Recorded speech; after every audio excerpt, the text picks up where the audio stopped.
मंगलम पाठ श्लोक 2। अनोरणीयान महतो महीयान आत्मास्य जंतोर्निहतो गुहायां तम क्रतुः पश्यति वित्तशोको धातु प्रसादन महिमान आत्मनः।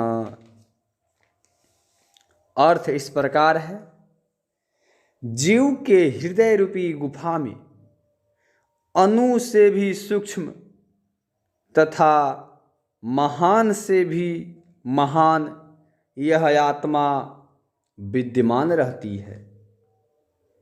उस परम सत्य के क्षण मात्र से, दर्शन मात्र से जीव शोक रहित होकर परमात्मा में एकाकार हो जाता है।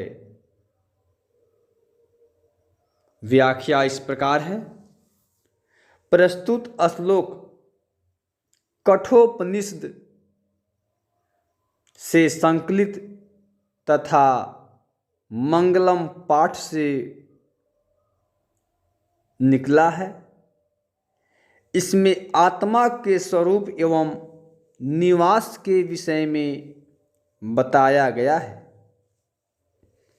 विद्वानों का कहना है कि आत्मा मनुष्य के हृदय रूपी गुफा में सूक्ष्म से भी सूक्ष्म अर्थात छोटा से छोटा तथा महान से महान अर्थात बड़ा से बड़ा रूप में स्थित है।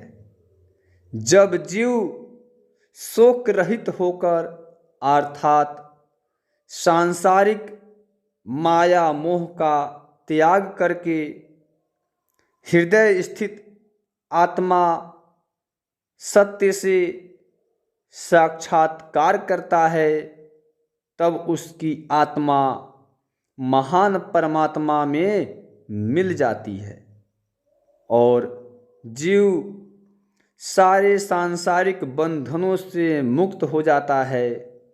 इसलिए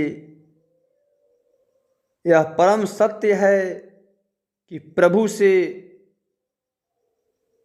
प्रार्थना करते समय यही कहना है कि हे प्रभु, हमें उस दिव्य प्रकाश से आलोकित करो कि हम शोक रहित होकर अपने आप को उस महान परमात्मा में एकाकार कर सके।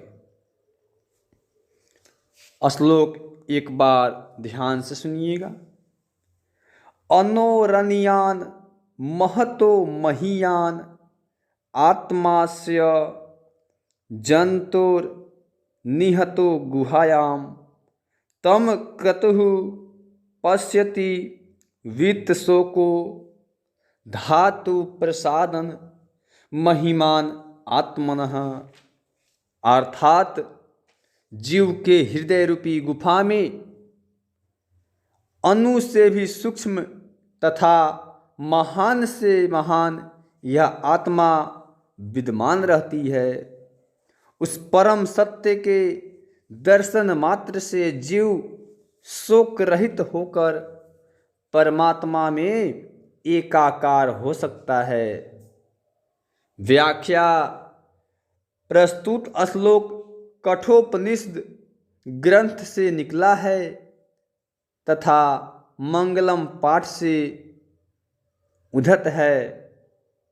इसमें आत्मा के स्वरूप एवं निवास के विषय में बताया गया है। विद्वानों का कहना है कि आत्मा मनुष्य के हृदय रूपी गुफा में सूक्ष्म तथा सूक्ष्म से सूक्ष्म और महान से महान रूप में स्थित है। जब जीव शोक रहित होकर अर्थात सांसारिक माया मोह का त्याग कर हृदय स्थित आत्मा सत्य से साक्षात्कार करता है, तब उसकी आत्मा महान परमात्मा में मिल जाती है। नमस्कार।